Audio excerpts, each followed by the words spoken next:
আপনাদের অনেকেই এই আয়াতের সাথে পরিচিত। এর সাধারণ অনুবাদ করা হয়, আল্লাহ হলেন আকাশ এবং পৃথিবীর জ্যোতি। পরবর্তী কয়েক মিনিটে আমি এই আয়াতগুলো নিয়ে আপনাদের সাথে কথা বলতে চাই।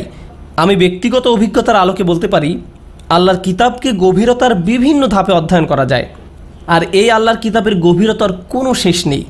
গত 1 দশকের বেশি সময় ধরে এই কিতাব নিয়ে অধ্যয়ন করার পর আমি একটি সিদ্ধান্তে উপনীত হয়েছি যে এমনকি একটি আয়াত নিয়ে আপনি কেবল আপনার সামর্থ্য অনুযায়ী জ্ঞান লাভ করতে পারেন। তারপর যখন এই আয়াত নিয়ে এমন কারো ব্যাখ্যার সন্ধান আপনি পান যার এর উপর আরও গভীর এবং ব্যাপক চিন্তাভাবনা রয়েছে, আপনি উপলব্ধি করেন আপনি আসলে এই আয়াত সম্পর্কে কিছুই জানেন না, যেভাবে সেই স্কলার জানতেন।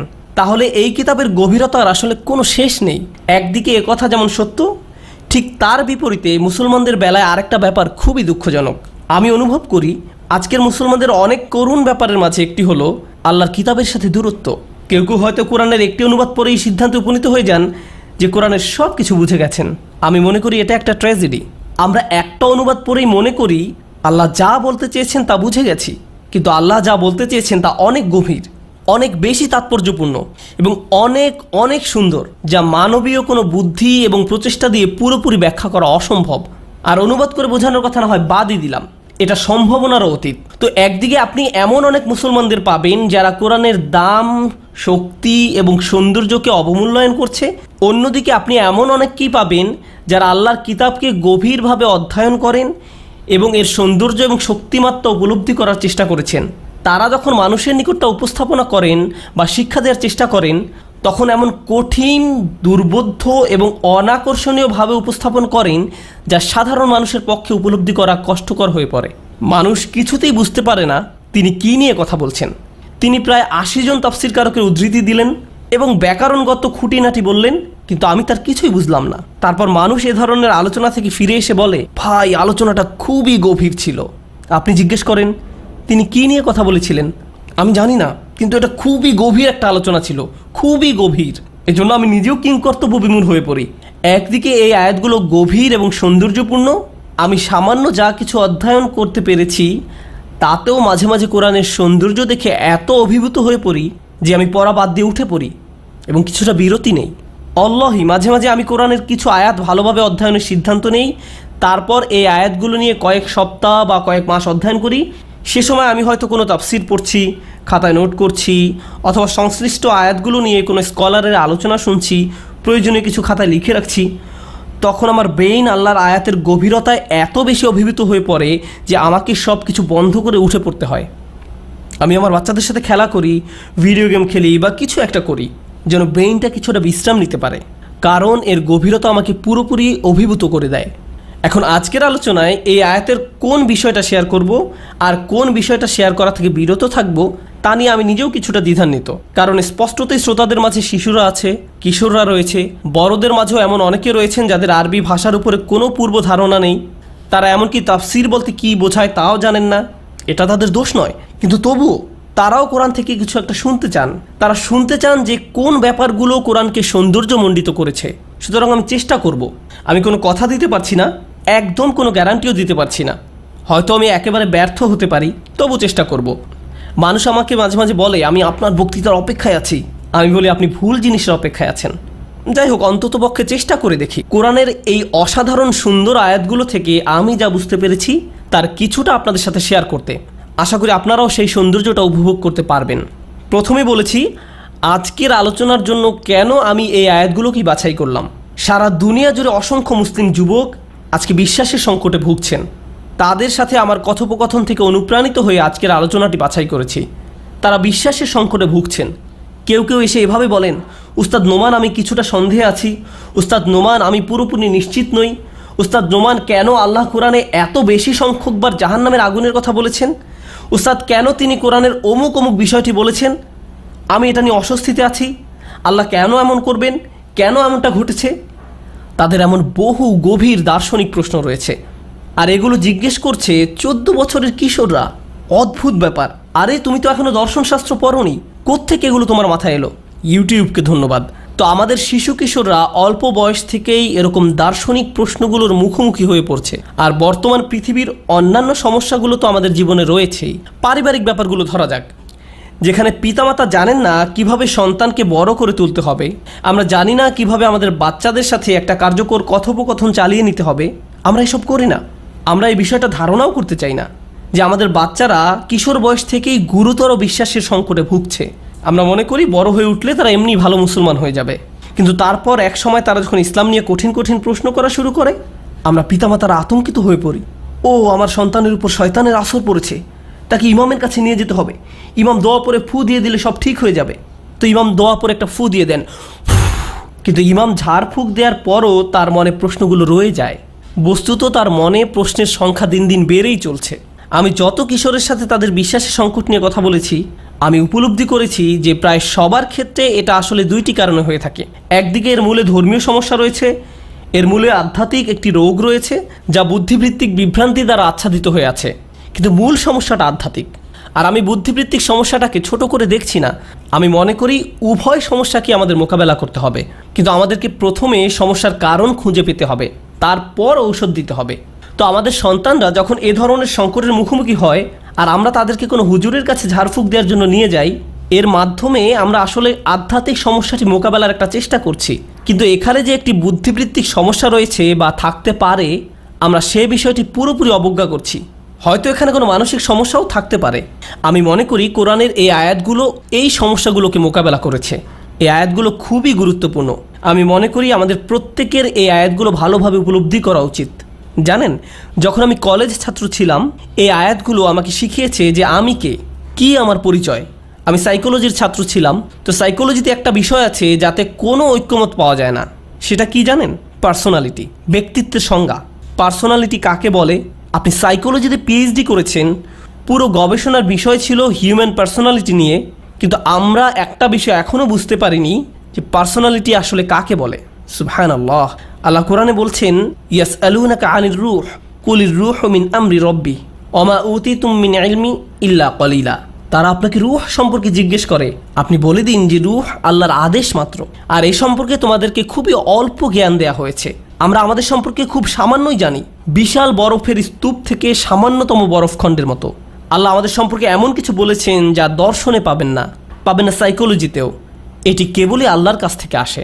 আমি যখন এই আয়াতের আলোকে নিজেকে দেখতে শুরু করলাম, নিজের সম্পর্কে আমি এমন কিছু আবিষ্কার করলাম যা একা একা আবিষ্কার করা সম্ভব হতো না। আমি সত্যিই নিজেকে ভিন্নভাবে দেখতে শুরু করলাম, এবং সেখানকার কিছু অংশ আপনাদের সাথে আজকে শেয়ার করব ইনশাআল্লাহ। যদিও আমার হাতে সময় খুব বেশি নেই। আল্লাহ এভাবে শুরু করেছেন, তিনি নিজেকে আসমান এবং জমিনের আলো হিসেবে আখ্যায়িত করেছেন। অনেক আলেমই বলেছেন এটি আসলে এক প্রকার আলংকারিক রূপকের ব্যবহার, অর্থাৎ আসমান এবং জমিনের আলো নিয়ে আপনি যেভাবে চিন্তা করেন, আল্লাহ সুবহানাহু ওয়া তাআলা সম্পর্কেও সেভাবে ভাবতে পারেন। এই রূপকের অর্থ কি? প্রথমত, এই রূপকটি এতটাই শক্তিশালী যে এখানে কোনো ইনভার্টেড কমা নেই, একে রূপক বলার মতো উপায়ও নেই। আরবি ভাষায় এমনটি করা হয় যখন অতুলনীয় দুইটি বিষয়ের মাঝে ঘনিষ্ঠ কোনো সম্পর্ক থাকে। সুতরাং আল্লাহ চাচ্ছেন আমরা যেন আলোর আইডিয়া নিয়ে গভীরভাবে পর্যবেক্ষণ করি, আলো নিয়ে গভীরভাবে ভেবে দেখি। আমি আলো নিয়ে কিছু কথা বলবো। প্রথমে, যদি আলোর অস্তিত্ব না থাকে তবে এই পৃথিবী যতই অনিন্দ্য সুন্দর হোক না কেন, আমরা তার কিছুই দেখতে পাবো না। আলোর উপস্থিতি ছাড়া আমাদের চোখ মূল্যহীন, আমাদের চারপাশের বাস্তবতা পুরোপুরি অপ্রাসঙ্গিক হয়ে যাবে। চারপাশে কেবল অন্ধকার ছাড়া আর কিছুই থাকবে না। আর ঘটনাচক্রে আমরা এখন জানি যে আলো কেবল দেখার জন্যই অত্যাবশ্যকীয় নয়, প্রকৃতপক্ষে পৃথিবীতে জীবনের জন্যও আলোর প্রয়োজনীয়তা অনস্বীকার্য। আলো ছাড়া উদ্ভিদ জন্মায় না, আর উদ্ভিদ ছাড়া জীবন অসম্ভব। তাই জীবনের জন্য আলো অপরিহার্য এবং মৌলিক। আশ্চর্যজনকভাবে ভৌগোলিক দৃষ্টিকোণ থেকে বলতে গেলে পৃথিবীর যে অঞ্চলগুলোতে সূর্যের আলো কিছুটা কম থাকে, যে অঞ্চলগুলো বছরের অধিকাংশ সময় তমসাচ্ছন্ন এবং মেঘলা থাকে, সেসব অঞ্চলের মানুষ সবচেয়ে বেশি ডিপ্রেশনে ভোগে। সেখানকার মানুষজন জীবনের কোনো মজা খুঁজে পায় না, তারা মনমরা হয়ে পড়ে থাকে। ওয়াশিংটনের সিয়াটল শহরের কথাই ধরা যাক। খুবই সুন্দর একটা শহর, উন্নত এলাকা, আড়ম্বরপূর্ণ শহর, যার রয়েছে অনিন্দ্য সুন্দর পর্বতমালা। কিন্তু অস্বাভাবিক বিষয় হলো এখানে আমেরিকার সর্বাপেক্ষা বেশি আত্মহত্যা সংঘটিত হয়। অনেক সাইকোলজিস্ট এর জন্য অধিক বৃষ্টিপাতযুক্ত অন্ধকারাচ্ছন্ন আবহাওয়াকে দোষারোপ করেছেন। এখানে সূর্যের দেখা মেলা ভার হয়তো বছরে কয়েক সপ্তাহ মাত্র। সুবহানাল্লাহ। আল্লাহ আলোর কি সুন্দর রূপকের বর্ণনায় না দিয়েছেন। আলো নিয়ে চলুন আরেকটু চিন্তা করি। প্রসঙ্গত, আরবিতে চোখের জন্য একটা শব্দ হলো নূর, দৃষ্টিকেও বলা হয় নূর। আমাদের চারপাশের বাস্তবতা অবলোকন করার জন্য দুইটা জিনিসের প্রয়োজন, আপনার চোখের আলো বা নূরুল আইন এবং বাহিরের জগতের আলো। যদি এই দুই ধরনের আলোর কোনো একটা একটা অনুপস্থিত থাকে তাহলে আমরা আসলে অন্ধ। আমাদের পক্ষে শুধু এক আলো দিয়ে কোনো কিছু দেখা সম্ভব না। চলুন বিষয়টা নিয়ে আরেকটু অগ্রসর হই। আমি এতক্ষণ যে আলোর কথা বললাম সেটি আসলে বাহ্যিক আলো, কিন্তু আল্লাহ এখানে আধ্যাত্মিক আলোর ব্যাপারে কথা বলছেন। তিনি আমাদেরকে চিন্তা করতে বলছেন বাহ্যিক আলো নিয়ে, যেন বাহ্যিক আলো দিয়ে আমরা আধ্যাত্মিক আলোকে বুঝতে সক্ষম হই। কারণ বাহ্যিক ও আধ্যাত্মিক আলো সাদৃশ্যপূর্ণ। আধ্যাত্মিক অর্থে আমাদের অন্তরে এক প্রকার আলো রয়েছে, এর অবস্থান অন্তরের গহীনে, ব্রেনে নয়। আমাদের অন্তরে আল্লাহ আলো দিয়েছেন। আমি যখন আমার মায়ের গর্ভে ছিলাম, ফেরেশতা তখন আমার মায়ের গর্ভে আলো প্রবেশ করিয়েছেন। এই আলো দিয়েই আমি প্রি প্রোগ্রাম হয়ে থাকব। আমাদের প্রত্যেকের ভেতরে যে রূহ রয়েছে সেটি এক প্রকার আলো। এই আলো আমাদের প্রত্যেকের ভেতরেই রয়েছে, কিন্তু এই আলোর পক্ষে বেশি কিছু দেখা সম্ভব হয় না যতক্ষণ না এটি বাহিরের আলোর দেখা পায়। বাহিরে অবশ্যই আলো থাকতে হবে, এটি আবশ্যক। এই বাহিরের আলোটি কি? আল্লাহ তার কিতাবকে আলো হিসেবে বর্ণনা করেছেন। তিনি বলেন, ফাআমিনু বিল্লাহি ওয়া রাসূলিহি ওয়ান নূরিল্লাযী আনজালনা। অতএব তোমরা আল্লাহ ও রাসূলের এবং আমি যে আলো অবতীর্ণ করেছি তার প্রতি ঈমান আনো। বাহ্যিক আলোর যেমন দুইটা উপাদান রয়েছে, তেমনি আধ্যাত্মিক আলোরও দুইটি উপাদান রয়েছে। মানবজাতির ভেতরে রয়েছে এক ধরনের আকাঙ্ক্ষা। আমাদের ভিতরে এমন এক জ্যোতির অবস্থান রয়েছে যা কিছু একটা কামনা করে। এটি এক ধরনের পূর্ণতার জন্য অপেক্ষারত, কারণ এর আগমন ঘটেছে একটা পূর্ণতার উৎস থেকে। সুতরাং যখন ওহী আসলো, আল্লাহর বাণীর আগমন ঘটল, নবীর শিক্ষা আসতে থাকলো, এগুলো সবই আমাদের ভেতরের আলোকে পূর্ণ করে দিল। আজকের আলোচ্য আয়াতগুলো সেই দুইটি আলোর সম্মিলনের বর্ণনা প্রসঙ্গে। মূল বিষয়ে যাওয়ার আগে খুবই ইন্টারেস্টিং একটা বিষয় নিয়ে কিছু কথা বলতে চাই। আমরা এখন একটি ইনডোর হলের ভিতরে অবস্থান করছি। এখানে লাইটিংয়ের সুব্যবস্থা আছে, আর এই বাতিগুলো আমাদের প্রয়োজন, কেননা এগুলো ছাড়া বাহিরের আলো থাকলেও আমরা হলের ভিতরে অন্ধকার পরিবেশে থাকতাম। রাতের সময়ের কথা চিন্তা করুন। রাতের বেলায় শুধু একটি শহরকে আলোকিত করার জন্য কত টাকার বিদ্যুৎ বিল দিতে হয়, কতটুকু এনার্জি খরচ করতে হয়। সূর্যের আলো যখন স্তমিত হয়ে যায়, তখন কেবল একটি শহরকে আলো দিয়ে ভরিয়ে দিতে মানুষকে কত প্রচেষ্টা চালাতে হয়। ব্যাপারটা অবিশ্বাস্য, আশ্চর্যজনক। আল্লাহর একটি বাতি হলো সূর্য। তিনি তার এই বাতিটি সৃষ্টি করেছেন, আর আমাদেরও বাতি আছে। আল্লাহ যখন তার বাতিটিকে নিয়ে নেন, তখন আমাদের বাতিগুলো জ্বালাতে উঠে পড়ে লাগি। যেমন প্রাচীনকালে ছিল লণ্ঠন, দোয়াত, কুপি বা হারিকেন। সেখানে তৈল ভরতে হতো, জ্বালানো মুখ বের করতে হতো, আর এখন সুইচ টিপে লাইট জ্বালাতে হয়। অর্থাৎ আলো জ্বালাতে মানব প্রচেষ্টার কোনো শেষ নেই। আমরা যত চেষ্টাই করি না কেন, আমরা কি কখনো আল্লাহর মতো জ্যোতি তৈরি করতে পারবো? আমাদের লাইটের আলো কি আল্লাহর প্রদত্ত দিনের আলোর মতো এতটা উজ্জ্বল হবে? না, কখনোই না। সুবহানাল্লাহ। মানুষ সর্বোচ্চ চেষ্টা করলেও তার তৈরি আলোর পরিমাণ হবে সীমিত। তদুপরি পৃথিবীর অধিকাংশ অঞ্চল অন্ধকারই রয়ে যাবে। আর আল্লাহ যখন তার আলো প্রস্ফুটিত করেন, তখন কি ঘটে? আরবিতে একটি প্রবাদ আছে, সকালের আগমন ঘরের বাতিকে অকার্যকর করে দিয়েছে। আপনি দিনে নিশ্চয়ই আলো জ্বালান না, কারণ দিনে সূর্যই আলো দেবার জন্য যথেষ্ট। দরজা খুলে দিন, জানালা খুলে রাখুন, সূর্যের আলোই ঘরের জন্য পর্যাপ্ত। অন্য কথায়, আল্লাহর আলো অপ্রতিরোধ্য, সমস্ত কিছুকে ছাপিয়ে যায়। কোনো কিছুই তার আলোকে ছাপিয়ে যেতে পারে না। এটা অনিবার্য, অস্বীকার করার কোনো জো নেই। সব জায়গায় আল্লাহর আলো বিস্তৃত। আপনাদের মনে আছে তো, আগে যে বলেছিলাম বাহ্যিক আলো সম্পর্কে জানার মাধ্যমে আমরা আধ্যাত্মিক আলো সম্পর্কে শিখব। বাহ্যিক আলোর এই আলোচনা থেকে আমরা একটা ব্যাপার বুঝতে শুরু করলাম, আমার ভেতরে আধ্যাত্মিক আলো রয়েছে, আর এই আলো হলো সীমিত। আমি চেষ্টা করলেও এই আলো দিয়ে বেশি কিছু দেখতে পারি না।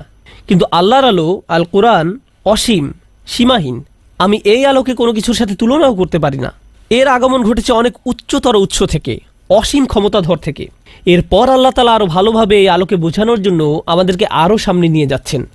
আলোর এই উপলব্ধিকে আরও গভীর থেকে গভীরে নিয়ে যাচ্ছেন। তিনি বলেন, মাসালু নূরিহি কামিশকাতিন ফিহা মিসবাহ।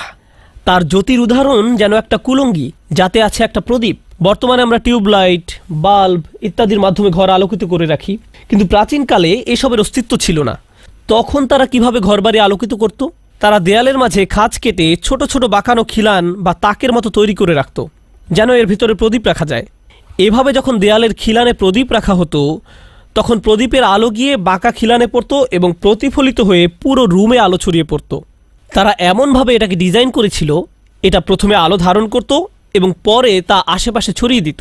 এর আকৃতি ছিল বাঁকানো তোরণের মতো, প্রাচীন কোনো মসজিদের বাঁকানো দরজার মতো। একেই বলা হতো মিশকাত বা কুলঙ্গি। আল্লাহ তার আলো সম্পর্কে বলছেন, যদি আপনি আল্লাহর আলোর উদাহরণ নিয়ে ভাবতে চান, তবে এটার এক প্রকার অর্থ হবে কুলঙ্গি বা কোটরের ভিতরে প্রদীপ। ফিহা মিসবাহ। মিসবাহ শব্দটি আরবিতে ইসমে আলাহ, সাবাহ শব্দ থেকে এর উৎপত্তি, অর্থ সকাল। মিসবাহ প্রকৃতপক্ষে এমন যন্ত্র যা সকালের আলোর মতো আলো তৈরি করার চেষ্টা করে। সকাল যে কাজ করে এটাও তা করার চেষ্টা করে। এটি সচেতনতা ও সতর্কতা বোঝাতে ব্যবহৃত হয়। এজন্যই প্রাচীন আরবিতে কাউকে মনোযোগী হওয়ার জন্য বলা হতো আসবিহ। স্পষ্টত আপনি যদি আপনার চারপাশের বাস্তবতা সম্পর্কে সচেতন হতে চান, আপনার এমন কিছুর দরকার যা আলো তৈরি করে। এই সুন্দর রূপকের উদাহরণ নিয়ে চলুন আরেকটু অগ্রসর হই। বাড়িতে একটা কুলঙ্গি বা কোটর আছে, যে কোটরের ভেতরে প্রদীপ আছে। ফিহা মিসবাহ, ফিহা মিসবাহুন, আল মিসবাহু ফিল জুজাহ। আগের দিনে বর্তমান সময়ের মতো বাল্ব, লাইট ইত্যাদি ছিল না। তখনকার সময় মানুষকে মোমবাতির মতো কিছু একটাতে আগুন জ্বালাতে হতো, কিন্তু জ্বলন্ত মশালটাকে উন্মুক্ত রাখা হলে সেটা বাতাসে দুলতে থাকে, ঝিরঝির করে কাঁপতে থাকে। ফলে আলোরও সব বিক্ষিপ্ত অবস্থায় স্থির করার জন্য কাঁপুনি বন্ধ করতে আলোর চারিপাশে গ্লাস বা কাঁচ লাগানো হতো। গ্লাস আবার বিভিন্ন কাজ করে। আলোর শিখা কণাগুলো যখন কাচে প্রতিফলিত হয় তখন তা আলোকে বিভিন্ন দিকে আরও ছড়িয়ে দিতে সহায়তা করে। তাই এখন আলোর বিচ্ছুরণের জন্য দুইটি উপায় হয়ে গেল। আবার বাহির থেকে যদি বাতাস আসে বা ঘরে যদি ফ্যান থাকে তবুও আলো নিভবে না। ঘটনাচক্রে আজকের দিনের বাল্বগুলো কিন্তু চারদিক থেকে গ্লাস দিয়ে নির্মিত, তাই না? অবশ্যই। তাই আগের ধারণা আসলে এতটা পরিবর্তিত হয়নি। আল মিসবাহু ফিল জুজাহ, প্রদীপটি গ্লাসের ভিতরে অবস্থিত। আমি কিন্তু এখনও রূপকটির ব্যাখ্যা করিনি, কেবল অনুবাদের অর্থ বুঝাচ্ছি। এরপর আল্লাহ তাআলা বলছেন আল জুজাজু কাআন্নাহা কাওকাব। এরপর আল্লাহ তাআলা বলছেন আল জুজাজু কাআন্নাহা কাওকাব, গ্লাস নিজেই যেন অতি উজ্জ্বল তারকা। আচ্ছা, আমরা এতক্ষণ যা পড়ে বুঝলাম তাতে তো প্রদীপটি অতি উজ্জ্বল হিসাবে মনে করছিলাম, কিন্তু আল্লাহ বলছেন এমনকি প্রদীপটির চারিপাশে গ্লাস যখন মিটমিট করে জ্বলতে থাকে তখন গ্লাস নিজেই যেন অতি উজ্জ্বল তারকা। এরপর আল্লাহ দুর্রি শব্দটি ব্যবহার করেছেন। রূপকের আয়াতে ব্যবহৃত এই আরবি শব্দটি বেশ মজার। এর অর্থ কোনো কিছু নিজে নিজেই জ্বলে ওঠা, যেন আলোটি নিজেরই, অথচ সেটি নিজের আলো নয়। গ্লাসটি নিজে জ্বলে না, কিন্তু জিনিসটি এতটাই পরিষ্কার ও ঝকঝকে যে যখন তা দীপ্তিময় হয়ে ওঠে তখন মনে হয় সেই আলো যেন তার নিজের আলো। এমনই উজ্জ্বল কাঁচ সেটি। এটি প্রদীপটির চারিপাশে ঘেরা কাঁচ। চলুন আরেকটু সামনে যাই। ইউকাদু মিন শাজার। ধীরে ধীরে বিষয়গুলো আরও ইন্টারেস্টিং হচ্ছে। এই প্রদীপটিতে এখন জ্বালানি সরবরাহ করা হচ্ছে। প্রাচীনকালে আপনি বর্তমানের মতো বাল্বের লাইট পাচ্ছেন না, তখন আলোর প্রদীপে তৈল থাকতে হতো। কিন্তু এই আয়াতে আল্লাহ জ্বালানি হিসেবে তৈলের কথা বলছেন না, বরং একটি গাছের কথা বলছেন। গাছ থেকে জ্বালানি আসছে। কিন্তু মজার কথা হলো, এই যে আমরা এতক্ষণ আলোর রূপকের চিত্রটি নিয়ে কথা বলছি, সেটা বাহিরের নাকি ঘরের জিনিস? অবশ্যই ঘরের জিনিস। উদাহরণে একটি কোটর আছে, কোটরের ভেতরে আছে প্রদীপ। এই প্রদীপটির অভ্যন্তরে আছে জ্বালানি, আর এই জ্বালানিটি আসে একটি বৃক্ষ থেকে। এখন বলুন, গাছ কি ভেতরের জিনিস নাকি বাহিরের? বাহিরের। এর মানে আল্লাহ তাআলা ঘর ছেড়ে বাহিরের একটি জিনিসের দিকে আমাদের দৃষ্টি নিয়ে যাচ্ছেন। এটা কেন গুরুত্বপূর্ণ জানেন? শেষে সবগুলো পয়েন্ট একত্রিত করে সামগ্রিকভাবে যখন ব্যাপারটা বোঝার চেষ্টা করব তখন সব কিছু পরিষ্কার হয়ে উঠবে। এখন শুধু উপমাটার অনুবাদ বোঝার চেষ্টা করছি। প্রদীপটি তার জ্বালানি সংগ্রহ করে বাহিরের কোনো উৎস থেকে, আর সেই উৎসটি হলো বাহিরের কোনো বৃক্ষ। তো সেই গাছের প্রথম বৈশিষ্ট্য হলো মিন শাজারাতিন মুবারাকাতিন। সাধারণভাবে এর অনুবাদ করা হয় একটি বরকতময় বৃক্ষ নামে, কিন্তু আরবিতে বারাকাহ শব্দটি কয়েকটি বিষয় বোঝায়। এর একটি অর্থ হলো বৃদ্ধি, আরেকটি অর্থ হলো আশাতীত বৃদ্ধি পাওয়া। শব্দের উৎসগতভাবে এর অর্থ কোনো কিছু তার নির্দিষ্ট স্থানে অবস্থান করা।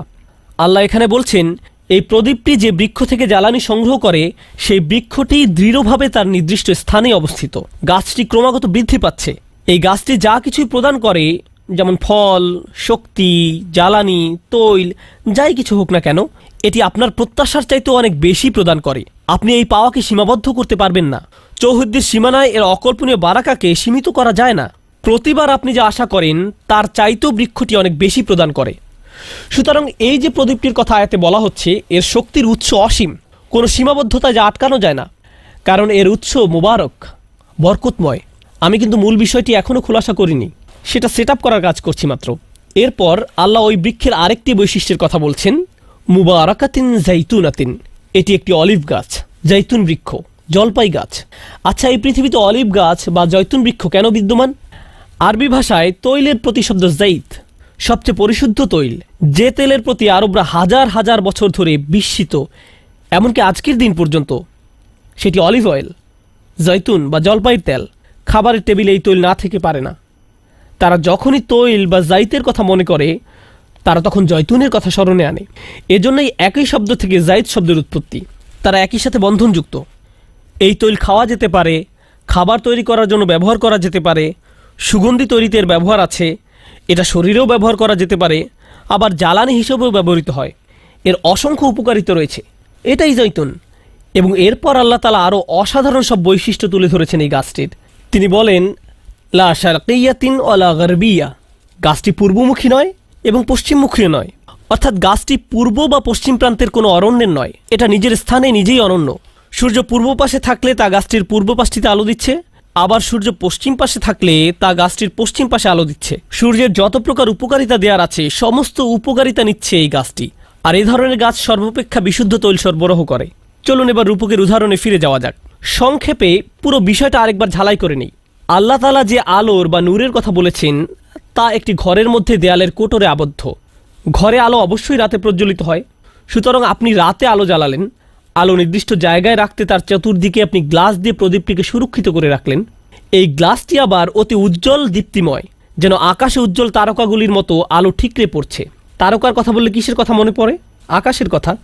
এরপর এই প্রদীপের জ্বালানি এমন বিশুদ্ধ ও শক্তিশালী উৎস থেকে আগত যা পূর্বমুখী নয় আবার পশ্চিমমুখীও নয়, ফলে সূর্যের পূর্ণ উপকারিতা সে পেয়ে থাকে। এবার চলুন একটু পেছনে ফিরে যাই। মানুষের বুকের খাঁচা অনেকটা দেয়ালের ভেতরের বাঁকা কোটরের মতো বা মিশকাতের মতো। এর ভেতরেই আল্লাহ একটা ছোট্ট প্রদীপ প্রবেশ করিয়ে দিয়েছেন। এটা কি জানেন? আমাদের হার্ট। আর এই হার্টের ভেতরে আল্লাহ এমন এক ধরনের জ্বালানি শক্তি রেখেছেন যা এতটাই বিশুদ্ধ যা অন্য কোথাও থেকে আসতে পারে না, আসা সম্ভব না, না পূর্ব থেকে না পশ্চিম থেকে। এটা সরাসরি আল্লাহর সাথে সম্পর্কযুক্ত, সম্পূর্ণ আল্লাহর নূরে উদ্ভাসিত। ঠিক যেমন গাছটি সরাসরি সূর্যের আলোয় উদ্ভাসিত, এই জ্বালানি শক্তিই আমাদের রূহ। আমরা সরাসরি আল্লাহ সুবহানাহু ওয়া তাআলার উপস্থিতিতে ছিলাম যখন তিনি আমাদের প্রশ্ন করেছিলেন, আলাস্তু বিরব্বিকুম, আমি কি তোমাদের প্রভু নই? আমরা উত্তর দিয়েছিলাম, ক্বালু বালা শাহিদনা, হ্যাঁ আমরা সাক্ষ্য দিচ্ছি যে আপনিই আমাদের প্রভু। আল্লাহ ওই নূরের বিশুদ্ধ জ্বালানি শক্তি নিয়ে আপনাকে আমাকে বানিয়েছেন। আপনার আমার মতো প্রদীপের ভিতরে সেই নূর বসিয়েছেন। আপনার এবং আমার ঠিক কেন্দ্রস্থলে রয়েছে জ্যোতি, সর্বাপেক্ষা বিশুদ্ধ জ্যোতি। এর চারিপাশের গ্লাস ময়লাযুক্ত নাকি পরিষ্কার? খুবই পরিষ্কার, তাই না? মানুষ যখন পাপ কাজ করে তখন তার হৃদয় কেমন হয়ে যায়? তখন গ্লাসটি ময়লাযুক্ত হতে থাকে, আরও বেশি ময়লাযুক্ত হতেই থাকে, এমনকি শেষ পর্যন্ত অন্ধকারাচ্ছন্ন মিশমিশে কালো হয়ে যায়। আল্লাহ আপনাকে প্রথম অবস্থায় ময়লাযুক্ত অন্তর দেননি। যেমন অন্য ধর্মের লোকেরা বলে আমরা নাকি আদি পাপ নিয়ে জন্মগ্রহণ করেছিলাম। আমরা আসলে পরিচ্ছন্ন হৃদয় নিয়ে জন্মগ্রহণ করেছিলাম। আমাদের হৃদয় একদম পরিষ্কার, স্বচ্ছ। আমাদের হৃদয় মাঝে মধ্যে ময়লাযুক্ত অপরিষ্কার হয়ে যায় আমাদের পাপের কারণে। আচ্ছা, প্রদীপ যখন দীর্ঘদিন যাবৎ যত্নহীন অবস্থায় পড়ে থাকে, পরিষ্কার করা না হয়, তবে কি এটা অপরিষ্কার হয়ে যায় না? অবশ্যই এটা অপরিষ্কার হয়ে যায়।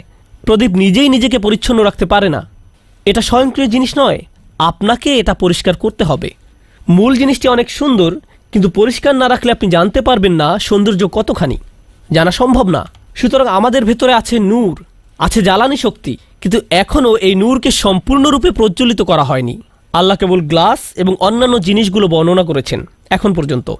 এরপর আল্লাহ বলছেন, ইয়াকাদু যাইতুহা উদিউ, যেন এর তেল লাফ দিতে যাচ্ছে, আগুনকে ধরতে যাচ্ছে। লাউলাম তামসাসহু নার, এমনকি আগুন এখনো সেটা স্পর্শ করতে পারেনি।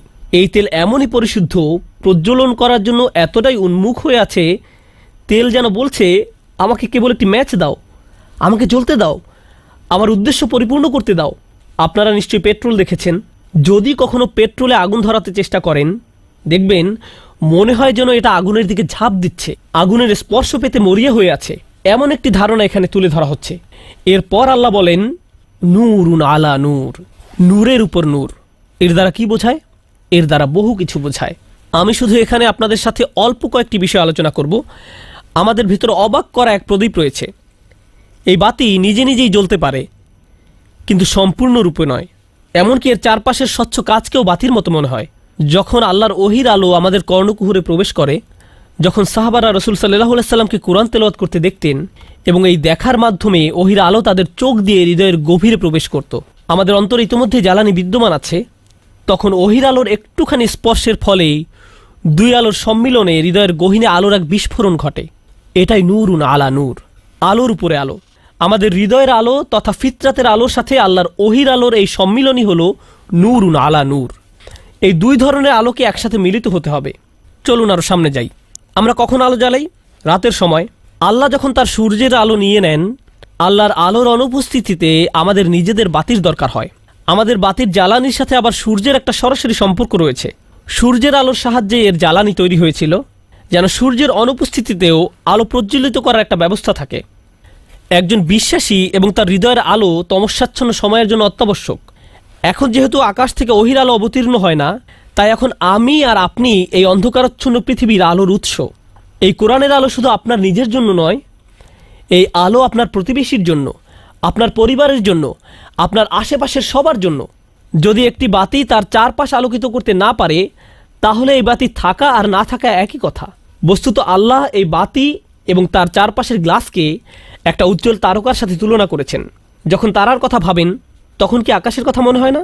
ইমাম আল রাজি রাহিমাহুল্লাহ এই আয়াত সম্পর্কে বলেন, আকাশের অধিবাসীরা অর্থাৎ ফেরেশতারা পৃথিবীর প্রজ্বলিত আলোর দিকে তাকায়, আর জমিনের অধিবাসীরা আকাশের প্রজ্বলিত তারকারাজির দিকে তাকায়। এখানে আল রাজি রহমতুল্লাহ আলাই কি দৃশ্যমান আলোর দিকে তাকানোর কথা বলেছেন? না, দৃশ্যমান আলোর কথা বলেননি। ফেরেশতারা এই আলোর দিকে তাকায় না, তারা মুমিনদের হৃদয়ের আলো বা নূর দেখে। তারা জমিনের দিকে তাকায় এবং রাতের সময়ে আলো দেখতে পায়, আর আমরা আসমানের দিকে তাকাই এবং ফেরেশতাদের আলো দেখতে পাই। সুবহানাল্লাহ! আল্লাহ সুবহানাহু ওয়া তাআলা কি অনিন্দ্য সুন্দর আশ্চর্যজনক রূপকের বর্ণনাই না দিয়েছেন, বিশেষ করে তমস্যাচ্ছন্ন সময়ের জন্য। আমরা প্রকৃতগতভাবে মন্দ নই, আমরা খারাপ প্রজাতি নই। আল্লাহ আমাদের ভেতরে নিখাদ এবং পরিশুদ্ধ একটি জিনিস দিয়েছেন। অনেকে বলে থাকে, আমি আসলে ভালো মানুষ হতে পারবো না, আমার সেই যোগ্যতা নেই।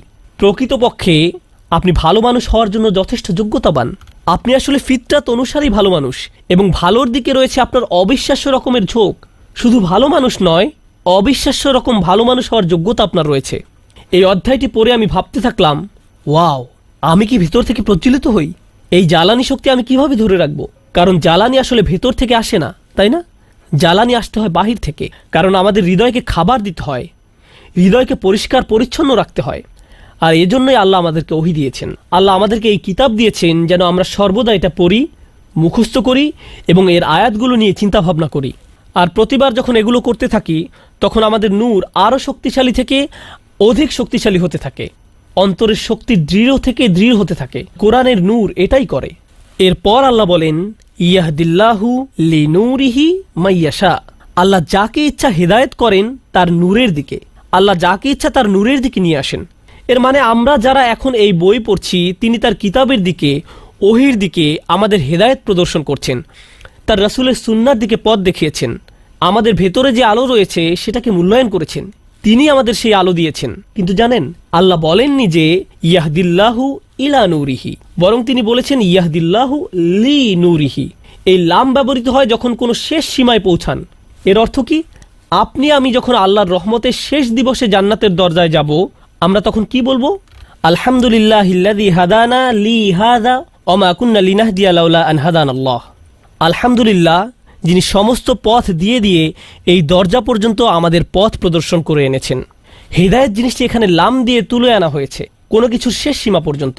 তার মানে আল্লাহ বলছেন, তুমি যদি এটা ধরে রাখতে পারো, তবে আমি তোমাকে আমার নূর পর্যন্ত হেদায়েত দেব এবং আমার সাথে সাক্ষাৎ করাবো।